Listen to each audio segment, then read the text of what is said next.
I'm Shannon Murray, and I'm proud to be the principal of Merrill High School, and I'd like to welcome you to the 2020-2021 school year at MHS. I hope everyone had a great summer. It's great to have everybody back. It was so exciting to see the freshmen come in yesterday for Link Crew Day, and now, of course, we have the rest of the students here, and it's really awesome. Normally on day one, which is what we call this day, we would have an assembly in the field house, kind of to kick off the school year and to kind of get us off on a good note. Of course, we happen to be in a COVID pandemic environment, so having 900 people down in our field house, shoulder to shoulder, is not a great idea in this environment. So I'm coming to you from my office here today. I'm going to go through some important information that I think will get us off on a good start at the school year. There's a lot of different things to be aware of this year that I want to run through so we're all on the same page. So lend me your ear for a while and we will get this year started off in a very positive note and in a great way. So let's begin by welcoming the class of 2024, the incoming freshmen at Merrill High School. Yesterday was Link Crew Day, and we got a chance to meet them, and it's really exciting to have them there. It's a really big group. It's 235 students, which is our biggest class that we've had in a long time. So we welcome the class. We're excited to have you, and we look forward to seeing what you can bring to Merrill High School. We've also had a great year of adding new staff to our building. We're always excited to bring new people in, and we miss the people that have resigned and retired and moved on to other places, but we got a really good group here. And so I just want to introduce you to them. Mrs. Salzwedel is our new special education teacher. Mr. Stein and Ms. Krohn are new up in social studies. Mr. Astrike is coming to us to teach math. Mr. Heath and Mrs. Bullis are going to be our new Phi Ed teachers, and Mr. Troy Pieper is new in our special ed department, and he's our new head boys basketball coach. These are outstanding teachers, outstanding people, and we really look forward to working with them, and so we welcome them to Merrill High School. So there you have it, our new students, our new staff, and we're ready to start a new school year. This year is going to be a very, very different school year, of course, but that doesn't mean it has to be a challenging or bad school year because of what's going on in the world. This has the potential to be another great school year at Merrill High School, and it depends largely on how you and I respond to what's being thrown our way this school year. I think we are in a place to really respond well and have a really, really good school year. But let's start by really talking about the elephant in the room, coronavirus. So there's no doubt that coronavirus, COVID, whatever you want to call it, has impacted each and every one of our lives. That is just a fact of the world that we live in at this time, and it probably will be for some time. And so when we first experienced COVID last spring in March, of course that led to a statewide shutdown, which everybody was kind of thrust into this world of virtual learning. I think at Merrill High School we did pretty well with that. Our students and staff worked super hard to make sure that that was as positive as experience as possible, and I think we pulled it off quite well. However, everybody I talked to, parents, staff, realized that that is not the best plan for us in the long run. People wanted to get back to school, they wanted us to get open, and they want us to stay open, and that includes me as well. And so our goal now is to pull together and do what we need to do to keep Merrill High School open this school year, to not go back to working in our bedrooms and our kitchens and our living rooms, and to have all of us do what we can do to ensure that Merrill High School stays open. I believe we can do that, and let's talk a little bit about that now. So the other day I came across this article about how to survive or prevent a grizzly bear attack, which I thought was kind of interesting, and certainly all of us are interested in surviving a grizzly bear attack.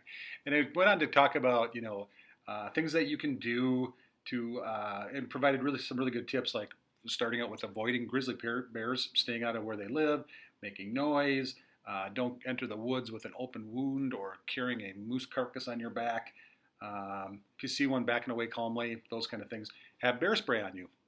So there was chock full of really good tips, and it kind of got me thinking, if any of us were in that situation where we were to face a grizzly bear, we would definitely use those steps to prevent any problems with that grizzly bear. And it kind of got me thinking that COVID is kind of the same way, in that there are some things that we know we can do that can help us make it through this with a much higher likelihood of not getting sick, not shutting down, and not returning to virtual learning. So if I were to say to you, here's some great ideas to avoid being eaten alive by a grizzly bear, you certainly would heed those warnings and probably take that advice, especially if you're going to a place where there's grizzly bears. Again, the same is kind of true here with COVID. The challenge with COVID, of course, is that it's silent and invisible and doesn't have a smell. And it's not like you're walking down the hall and you hear a stick break and you turn because there's coronavirus there. It doesn't work that way. And so one of the challenges with coronavirus and schools and young people is that the prevention that we have to do requires an awful lot of persistency, stamina, endurance. You just always have to be doing these things, and for something that you can't see, smell, or hear, or even know exists. But I think there's pretty good science that suggests, there's certainly the medical experts are saying, here are some things that we can do to prevent the spread and prevent the school from getting shut down and to help us stay open. So let's talk about those in the context of Merrill High School. Of course, one of the best ways to avoid getting eaten by a grizzly bear is to stay far, far away from grizzly bears. In terms of COVID, we call that social distancing. And so I encourage everybody to stay as far apart as possible. In the hallways, we have little markers and stickers on the ground to help with that. The best defense to not spreading any viruses is to just social distance. So let's please practice social distancing at every chance we can get. Now, sometimes you can't social distance. That's certainly going to be true in our schools and in the rest of our lives. And so one measure that the experts tout as being a good measure to help prevent the spread of coronavirus or other viruses for that matter is the notion of wearing masks. Now, masks have become kind of a hot topic in our country. It have become a political thing, but we are currently under a state mask mandate in Wisconsin. Our school board has decided that masks are a good idea through the end of the first quarter, so it's now board policy. And many of the medical experts think that they do make a difference.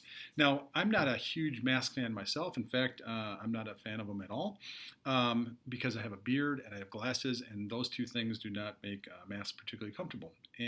But they're very easy to put on. I happen to find one that works for me, as many of you have. And we are requiring that people wear their masks properly and at all times when they're in the building. Now, I can take mine off because I'm in my office by myself. Teachers, by the way, can take them off per the mandate in the process of teaching as long as they're 6 feet further away from students or away from students. Now, there are a number of people here in our building that have mask exemptions, which is a medical exemption, some students and some staff. If you see someone not wearing a mask, you don't have to confront that person, just let it ride. We'll take care of it on our end. If you think you have a medical condition that prevents you from wearing a mask, please come and see me.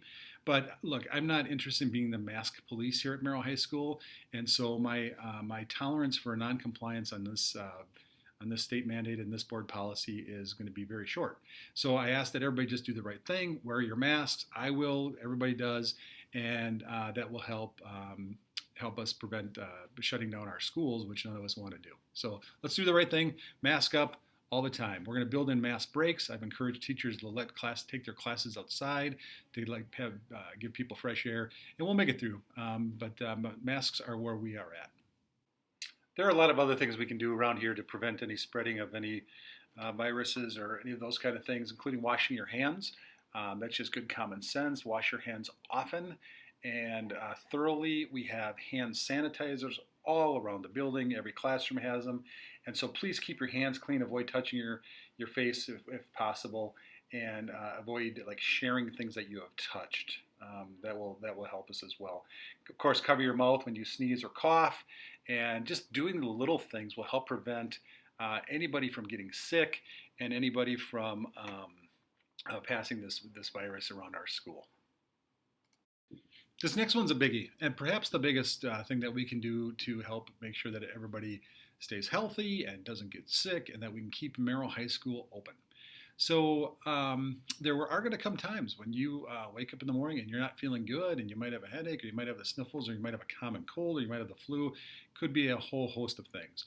I am encouraging everyone / begging everyone to, if you have symptoms and you are not feeling well, to come to school. Do not come to school. That's going to be super, super important this year, that if you have any symptoms, not feeling well, just stay home. Just stay home and don't bring anything here. Now, for those of you that do decide to stay home, there's some good news in that. One is that every single class at Merrill High School will have the hybrid learning live feed going on.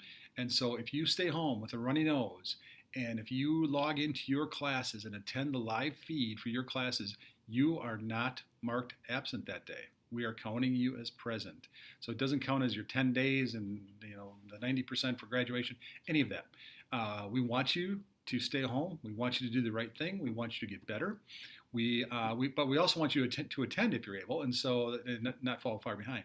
So if you can, bring your stuff home every night, your iPad, those kind of things. Bring that stuff home, and so that you can log in the morning with your runny nose and join your classes and follow your schedule live and sit in on all of them. We have a lot of students that are doing the hybrid rotation anyways, and so that feature will be available to everybody. Even if you are not signed up for the hybrid, if you are sick, stay home and join us virtually through the live stream, and we will count you as present. So there's many things that we need to do to stay healthy, many things we need to do to not get each other sick. But our goal this year is to let's stay open. And so if we can do these things, we will be able to stay open and have a great school year despite coronavirus. So there are a lot of other things that we're going to do, and I want to talk about logistics-wise. I'll be kind of referring to my notes here, so I apologize to that. But the first order of business that I want to talk about is that when you arrive to school, we don't want people lingering in the hallways in big groups of people. That's not social distancing. That kind of defeats the whole purpose. So when you get to school, if you're going to go have breakfast, head to the Commons, go have your breakfast. But we're not going to let people hang out in the Commons in big packs. We want people to go right to their first period class and get in there and get to their seats. So don't arrive early. There's no point in arriving 15, 20 minutes early. If you do want to visit with your friends, you're absolutely welcome to do that out in the courtyard, spread out in the fresh air, but do not arrive early. Do not plan on congregating in the hallways. We need everybody to kind of spread out and do the right thing. We are also going to kind of discourage locker use, so please bring a backpack and carry your stuff around with you, again, because I don't want people clustered up at lockers. You certainly can put your jacket and stuff in there in the morning and get what you need, but try not to use your locker unless absolutely necessary. If you happen to have PRIBS or worksite or youth apprenticeship or any of those kind of things, get that paperwork in right away so we can get that process and get your schedule changed, and so we can get you out, I guess is the best way to say that, but it'll allow us to social distance the rest of the students in our PLT spaces and guided at other areas. And speaking of PLT and guided study, we are combining those to start the school year in our Commons. And so if you have PLT or guided, you will not report to those spaces. You will just report right to the Commons to start the school year. Mrs. Brandenburg and Mrs. Semling will be in there just as they are in the past. And so that'll be a big change for us to start the school year. So please watch for that. Be mindful of lunches, spread out. We've added a lunch section. We were planning on going with 2 this year, but we decided to go with 3. We have them spread out accordingly. Now we also have kind of blocks of time. You'll know this whole 3-7 lunch rotation where we kind of put advisory and study and those kind of things together. We did that very purposefully because we want juniors and seniors to go home for lunch if you are able, if you have transportation and those kind of things. And so juniors and seniors to start, that everybody has open campus privileges to start. And we've packaged the lunch and the study time together into about an hour and 9-minute block of time where we want juniors and seniors to head home for lunch. And this, of course, will afford us the opportunity to get some social distancing. So please, juniors and seniors, take advantage of that. Again, we have the hybrid learning. We'll have another sign up for that in mid-September for October.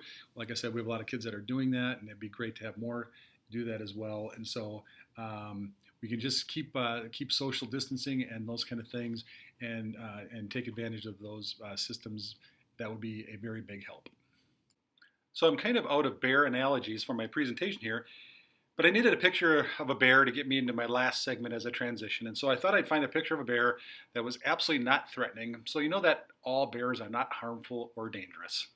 So you might be sitting there wondering to yourself, Mr. Murray, what's going to happen when someone tests positive for COVID at Merrill High School? Well, that certainly is a possibility. And we have been working with the Lincoln County Health Department throughout the summer and end of summer to kind of develop that plan. So here's how that will go. If a student tests positive for COVID, we have our seating charts that will show the county and the contact tracers which students would be identified as being exposed per their standards. Exposed means students that have been within 6 feet for more than 15 minutes at a time. The county would then contact those families to tell their student that they are being quarantined for a period of time. I believe it's 10 or 14 days, and that student will then be quarantined, or students will then be quarantined. The important takeaway from that is that those students will go home if they're up for it and they're asymptomatic, and if they don't get test positive themselves. Or in either event, they can join on to our hybrid learning option at home, so they can attend all their classes live. The other thing is that we are going on. If we have a positive case and students get quarantined, we are pressing on. We're not shutting down like we did in spring for big blocks of time. We're trying to avoid shutting down the whole building. Now, if that gets widespread, that's a different matter, but our goal is to send the students home that need to go home and press on. And so similarly, I mentioned earlier that if you're sick, please stay home. If you come to school and you get sick and we have to send you home, we share that information with the county. And if you have two COVID-related symptoms, whether it's COVID or not, you get sent home for 10 days. And so please do not come to school if you're sick. 10 days is an awful lot of time. 14 days is an awful lot of time. So please, we need you here for that. So I think if we can all pull together, we've got really good plans in place as best as you can come up with in this environment. And we've done a lot to get ready for the opening. We're open. Now the goal is let's stay open. And so that now it takes your help. We need everybody to pull together, do the right thing, social distance, keep your mask on, wash your hands. You guys know the drill. You've been hearing it since March. So let's just keep doing the right thing so we can stay open and have as normal as a school year as we possibly can. There's one other thing I want to quickly leave you with, just kind of an interesting thought, and it has to do with the school supplies for this school year. So I found this on the internet the other day, and I thought it was pretty appropriate for this school year. You know, we always talk about school supplies in terms of binders and pencils and those kind of things, but this year we're going to need a pretty steady supply of this stuff as well. And so I encourage each and every student and an adult and staff member and principal here to really make this a focus this year, to focus on patience and flexibility and a sense of calm and humor and all those things that we need to do to make it through this challenging time. These are tough times at school. It's going to be a very different year. They're tough times at home. And we need to be good humans this year, exceptionally good humans this year, to help pull each other through this and make it as best of an experience as we can throughout the school year. I know we have it in us, and if we can embrace these things, we will be just fine moving forward. So that's it. I appreciate your time this morning, and I apologize that in an 18-minute video, about 17 minutes of it had to do with COVID-related changes, but that's kind of the hand that's been dealt us. And I think if we can all pull together and if we can do the right thing, we'll deal with this thing and the next thing and the next, just like we do, and we can be just fine. I have no doubt that we have the staff and the students to help make us just be as good as we possibly can be through this school year. We also happen to have a school running here, so we will still enjoy all the same things that we've had, all the classes and the electives and all those kind of things in as true a fashion as we can. And I'm looking forward to a great school year. I am looking forward to seeing everybody in the halls and getting to know our new freshmen and to working with our new staff and our veteran staff. So let's have a great year, Merrill. I know we got it in us, and if I can be of any assistance at any time, anybody feel free to stop by and see me or flag me down in the hallway, because I am here to serve you as well. So let's have a great school year. I look forward to seeing you.